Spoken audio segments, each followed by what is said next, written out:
E aí galera do canal, bom dia. A gente tá com muitos dias sem postar vídeo, né? Porque a rotina tá corrida, entendeu? Aí estamos aqui na batalha diária aqui de... Tem a irrigação, mas aqui como é um pouco alto,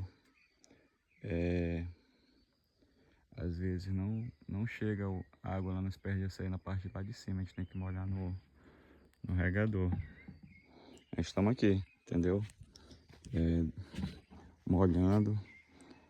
Já estamos, acho que mais ou menos, deve estar, acho que